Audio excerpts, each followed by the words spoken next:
দর্পণপুর নামের একটা গ্রাম ছিল। এই গ্রামের লোকেরা মাটির বাড়িতে থাকত। গ্রামের লোকেরা খুবই সুখী জীবনযাপন করছিল। এই গ্রামেই মহেশ নামের একজন যুবক থাকত। মহেশ নিজের স্ত্রীর সাথে আমের বাগানে ফল জমা করছিল। এই যে শিবানী, এইবারে খুব ভালো আম হয়েছে জানো তো? হ্যাঁ, একদম ঠিক বলেছো। এই বছর বাগানে ফলের ফসল খুব ভালো হয়েছে, আর তার সাথেই ক্ষেতের ফসলও খুব ভালো হয়েছে। হ্যাঁ, এই বছরে অনেক পয়সা আমরা রোজগার করতে পারবো। আর যদি কোথাও অসুবিধে হয় তাহলে তুমি বাড়ি বানানোর যে কাজটা করো তা দিয়ে ঠিক হয়ে যাবে। হ্যাঁ হ্যাঁ, তুমি একদম ঠিক বলেছো। তাহলে চলো এবার আমরা এগুলো বাজারে বিক্রি করে আসি, আর বিকেলেই দেখা হবে, ঠিক আছে? হ্যাঁ, আমিও ততক্ষণে বাড়ির সমস্ত কাজ করে ফেলছি। মহেশ ফলের ঝুড়ি নিয়ে বাজারের দিকে রওনা দেয়। মহেশ যেই মাত্র নিজের দোকানে এসে বসে, ওখানে প্রধান আর কিছু লোক তার কাছ থেকে ফল কিনতে আসে। এই যে ভাই মহেশ, মনে হচ্ছে এই বছরে তোমার বাগানে খুব ভালো ভালো ফল হয়েছে, তাই না? হ্যাঁ প্রধান মশাই, একদম ঠিক কথা বলেছেন। আমি আর শিবানী আজকে এই বিষয় নিয়েই তো কথা বলছিলাম। অনেক ফলের কথা হলো, বুঝেছো? তোমার সাথে কিছু দরকারি কথা আছে আমার। কি কথা আছে প্রধান মশাই? আসলে ব্যাপারটা হলো যে গ্রামের মাটির বাড়িগুলো অনেক পুরনো হয়ে গেছে, তো তাই আমরা ভাবছি যে এবার থেকে আমরা পাকা বাড়ি তৈরি করে নেব, তাহলে বেশি সময় পর্যন্ত টিকে থাকবে। হ্যাঁ হ্যাঁ, আপনি একদম ঠিক কথা বলেছেন। আমিও তো আমার বাড়িটাকে পাকা বাড়ি করার জন্যই ভাবছিলাম, কিন্তু সবথেকে বড় সমস্যা হলো গ্রামের প্রতিটা মানুষ এত পয়সা কোত্থেকে আনবে। হ্যাঁ, আর সেই জন্যই আমি ঠিকাদারের সাথে কথা বলার কথা ভেবেছি। আজকে দোকানটা বন্ধ করার পরে তুমি আমার সাথে ঠিকাদার বাবুর বাড়িতে যাবে। ঠিক আছে, তাহলে তাই হোক। প্রধান নিজের কথা বলে ওখান থেকে চলে যান, আর মহেশ প্রধানের সাথে ঠিকাদারের বাড়িতে চলে যায়। কি হয়েছে প্রধান আর মহেশ, তা হঠাৎ আমার বাড়িতে? একটা দরকারি কাজ ছিল ঠিকাদার বাবু, তাই তোমার কাছে জিজ্ঞাসা করতে এলাম। আর মহেশকে আমি সেই জন্যই নিজের সঙ্গে নিয়ে এলাম, বুঝলে? তা বলো, কি কাজ? আসলে ঠিকাদার বাবু, আমি বলছি, আমরা ভাবছি যে সবার মাটির বাড়িগুলো পুরনো হয়েছে, তাই এখন আমরা সবাই মিলে একটা নতুন পাকা বাড়ি যদি সবার জন্য করতে পারি। হ্যাঁ, আচ্ছা তাহলে এই ব্যাপার। কিন্তু গ্রামে তো একটা বাড়িও নেই, অনেক বাড়ি রয়েছে, এত পয়সা কোত্থেকে আনবে তোমরা? সেই জন্যই তো আপনার কাছে এসেছি। হ্যাঁ হ্যাঁ হ্যাঁ, এখন আপনি আমাদেরকে যদি সাহায্য করে দেন তাহলে গ্রামের সবাই মিলে আপনাকে আস্তে আস্তে পয়সা মিটিয়ে দিত। কি সমাজ বাজে কথা বলো! আমি এরকম কোনো সাহায্য করবো না। পয়সা নিয়ে এসো, তারপর কথা হবে, ঠিক আছে? আরে বাইরে থেকে লোকও তো আমাকে ডাকতে হবে, আর বাড়ি বানানোর যে জিনিসপত্র রয়েছে তারও তো দাম দিতে হবে।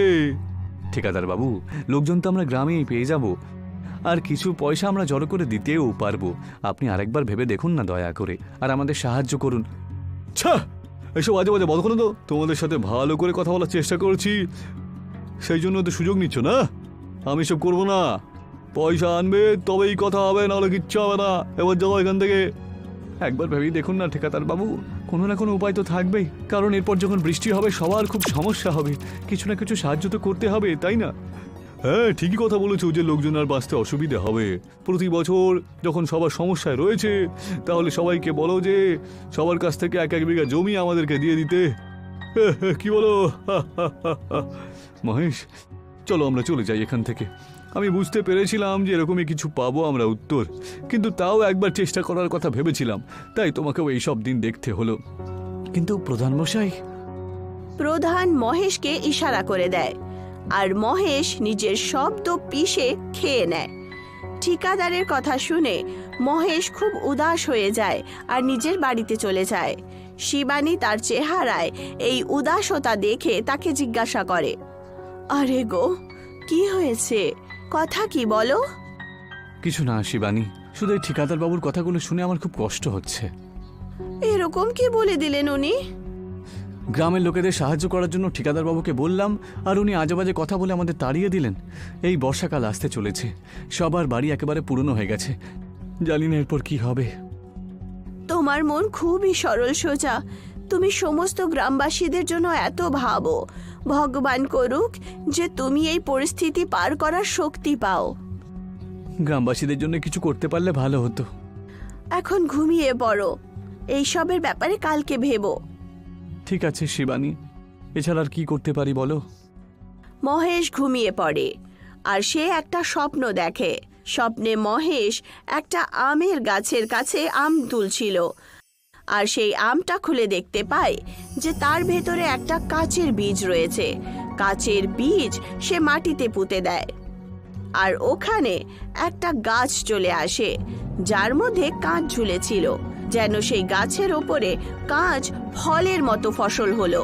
সকাল হয়ে যায় আর মহেশ ওঠার পরই শিবানীকে জাগিয়ে তোলে। শিবানী, ওঠো শিবানী। কি হয়েছে গো? এমন কি আপদা এসেছে সকাল সকাল? আরে কোনো বিপদ নয়, আমি শুধু একটা স্বপ্ন দেখলাম, আর সেই স্বপ্নে আমি দেখতে পেলাম যে আমের আঁটির বদলে একটা কাঁচের বীজ রয়েছে, আর তার থেকে এমন একটা গাছ উৎপন্ন হচ্ছে যার মধ্যে থেকে কাঁচ বেরিয়ে আসছে। কিন্তু এটা তো মাত্র একটা স্বপ্ন না, তুমিও তো। সৎ পথে থাকলে পেট খালি থাকে না, বুঝলে? কালকে আমরা একটা কোনো উপায় খুঁজছিলাম, হয়তো এটাই সেই উপায়। আমি বুঝতে পারছি যে তুমি গ্রামবাসীদের সাহায্য করতে চাও, কিন্তু এইভাবে স্বপ্নটাকে সত্যি ভাবা তোমার স্বাস্থ্যের জন্য ঠিক নয় গো। তুমি যাই বলো না কেন, তবে আমার সন্তুষ্টির জন্য একবার তুমি চলো না, একবার যাই। আচ্ছা ঠিক আছে, চলো। চলো যাই, চলো। মহেশ আর শিবানী নিজের বাগানের দিকে রওনা দেয়। ওখানে পৌঁছানো মাত্রই তারা গাছের ওপরে একটা চমকানো কাঁচের আম দেখতে পায়। দেখলে, আমি তোমাকে বলেছিলাম না, এটি স্বপ্নটা নিশ্চয়ই সত্যি হবে। হ্যাঁ গো, তুমি একটা কাজ করো, এই আমটা এক্ষুনি ভেঙে দাও। মহেশ সঙ্গে সঙ্গে একটা পাথর মারে আর সেই কাঁচের আম নিচে পড়ে যায়। সেই আমটা মহেশ যেই মাত্র খোলার চেষ্টা করে, সেই আমটা খুলে যায় আর তার মধ্যে থেকে একটা কাঁচের বীজ বাইরে আসে। দেখো শিবানী, আমরা এটাকে পুঁতে দিই, বুঝলে? কাঁচ বেরিয়ে পড়লে তাহলে সেটা দিয়ে গ্রামবাসীদের বাড়ি বানাতে পারবো, আর সব সমস্যা মিটে যাবে। হ্যাঁ গো, একদম ঠিক বলছো। এটা কালকে দেখতে আসবো, আর তার সাথে প্রধান বাবুকেও নিয়ে আসবো। দুজনই আমের বীজটা মাটিতে পুঁতে দেয় আর তার উপরে জল দিয়ে ওখান থেকে চলে যায়। ওই গাছটা একটু বেড়ে ওঠে আর তারা খুশি খুশি এগিয়ে যায় আর কালকের অপেক্ষা শুরু করে। রাত্রি কেটে যায় আর নতুন সকাল হয়। মহেশের সাথে প্রধানও সেই বাগানে এসে দাঁড়িয়ে পড়েন আর কাঁচের গাছ দেখে খুবই আশ্চর্য হন। এ কি, তুমি যে বললে বীজটা তুমি কালকেই পুঁতেছিলে, তাহলে এখন থেকে এত গাছ হয়ে গেল কি করে? হ্যাঁ প্রধান মশাই, এখন গ্রাম থেকে কয়েকজন লোককে জড়ো করে আমরা সবার জন্য বাড়ি তৈরি করতে শুরু করতে পারি। হ্যাঁ, ঠিক বলেছ। ঠিকাদার বাবুর কাছে আর ভিক্ষা চাওয়ার কোনো দরকার নেই আমাদের। তাহলে কি বলেন, তাহলে শুভ আরম্ভ আজ থেকেই শুরু করে দিই? হ্যাঁ হ্যাঁ, শুভ কাজে দেরি কেন? মহেশ ঘর বানানো শুরু করে দেয় আর এখন 1 সপ্তাহ হয়ে গেছিল, যার মধ্যে মহেশ নিজের আর প্রধানের কাঁচের বাড়ি বানিয়ে তোলে। মহেশ আর প্রধান মহেশের নতুন বাড়িতে বসেছিল, তক্ষুনি ওখানে ঠিকাদার চলে আসেন। এই যে মহেশ, তো কি খবর তোমার? আরে আমার খবর তো বেশ ভালোই, আপনি বলুন ঠিকাদার বাবু। আমিও ঠিকই আছি, শুধু দেখতে এলাম যে গ্রামে যে কথা শুনে চলছে তার মধ্যে কতটা সত্যতা রয়েছে। তা জানতে পারলেন তো? হ্যাঁ ভাই, তোমার বাড়ি তো দেখছি সত্যি খুব সুন্দর হয়েছে, কিন্তু মহেশ, হ্যাঁ বলুন। একটা বুদ্ধি নিয়ে এসেছি। তোমার কাছে যে গাছটা রয়েছে, মানে কাঁচের, ওটা তুমি আমায় বিক্রি করে দাও, অনেক পয়সা দেবো তোমাকে। এত পয়সা যে গ্রামে সকলের বাড়ি বানালে পরও তুমি পাবে না, বুঝতে পারলে? আচ্ছা, ক্ষমা করবেন ঠিকাদার বাবু, আমি এই কাঁচ দিয়ে গ্রামবাসীদের বাড়ি বানাবো, আর আমি বিক্রি করতে চাই না। কি, তুমি কি এরকম বোকা বোকা কথা বলছো ভাই? ঠিকাদার বাবু, আমাকে ক্ষমা করবেন, আমি আপনার মতন এই বরদানটাকে গ্রামের জন্য অভিশাপ হতে দিতে পারি না। ওনাদের কাছে যদি বেশি পয়সা আসার কোনো উপায় থাকতো, ওদের কাছে পয়সা থাকতো, তাহলে আপনাদের কাছে গিয়ে অনুরোধ কেন করতাম সেদিনকে? একটু ঠান্ডা মাথায় চিন্তা করো মহেশ। ঠিক আছে, কাঁচের গাছ যখন বিক্রি করবে না বলছো, তাহলে আমার সাথে মিলে কাজ করো তুমি, এতে আমরা অনেক পয়সা পাবো। তোমার কি মনে হয়, গ্রামের লোকেদেরকে সব কিছু যদি ফ্রিতে পেয়ে যায়, এরপর কি তারা কাজ করার জন্য কোনো ইচ্ছে থাকবে বলো তো? প্রধান মশাই, তুমি বোঝাও না ওকে, চুপচাপ বসে আছো কেন? আমি চুপচাপ এই জন্য বসে আছি কারণ আমি তোমাকে এরকম তাড়াহুড়োর মধ্যে দেখে বেশ অবাক হচ্ছি, বুঝেছো? আরে তোমার তো যেন একেবারে প্রাণ বেরিয়ে যাচ্ছে এই গ্রামের উন্নতি দেখে, তাই না? আর এটা দেখে যে গ্রামের লোকজনকে কেউ সাহায্য করছে। হ্যাঁ প্রধান মশাই, একদম ঠিক কথা বলেছেন। প্রথমে তো আপনি আমাদেরকে সাহায্য করার জন্য একেবারেই রাজি হলেন না, আর যখন আমরা অন্য কোনো পথ পেয়ে গেলাম তখন আপনি আমাদের সাহায্য করার বদলে আমাদেরকে উস্কে দিচ্ছেন, তাই না? ছা ছা ছা ছা, তোমাদের মাথায় কিছু ঢুকবে না, বুঝলে? যা তোমাদের ইচ্ছে তোমরা তাই করো। এইটুকু বলে ঠিকাদার ওখান থেকে রাগের চোটে চলে যান, আর প্রধান আবার মহেশকে বলতে শুরু করেন। মহেশ, মনে রেখো, এই ঠিকাদার কিন্তু সবকিছু করতে পারে হিংসের বদলে, বুঝলে তো? ঠিক যেমনটা আপনি বলবেন তাই হবে। এমনিতেই আমরা এখন কাঁচের বাড়ি তৈরি করা শুরু করে দেব, আর ওনার সাথে দেখা করার আমাদের কোনো দরকারও পড়বে না। দেখতে দেখতেই 1 মাস কেটে যায়। সমস্ত কাঁচের বাড়ি তৈরি হয়ে গেছিল, আর কাঁচের গাছ খুব লাভদায়ক হলো, যার কারণে গ্রামের লোকেরা আজ তাদের কাছে নারকেল ভেঙে তার পুজো করার জন্য দাঁড়িয়েছিল। জয় হোক এই গাছের! গ্রামে বৃষ্টির আগেই সবার বাড়ি নতুন তৈরি হয়ে গেছে, এর থেকে ভালো আর কি হতে পারে? হ্যাঁ, এই গাছ আমাদের অনেক উপকার করেছে। হ্যাঁ, ঠিক কথাই বলেছো।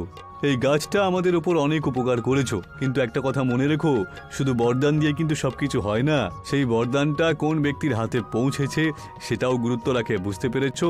সেই জন্য তুমি আমাদের অনেক উপকার করেছো মহেশ, কারণ তুমি তোমার বরদান আমাদের মধ্যে যে ভাগ করে দিয়েছো। তক্ষুনি ওখানে ঠিকাদার 2 জন গুন্ডার সাথে চলে আসেন, যার কাছে কোদালও ছিল। কি বলতে চাইছো প্রধান? যে ওই বরদান যদি আমার হাতে থাকতো তা আমি কি তাকে অভিশপ্ত করে তুলতাম?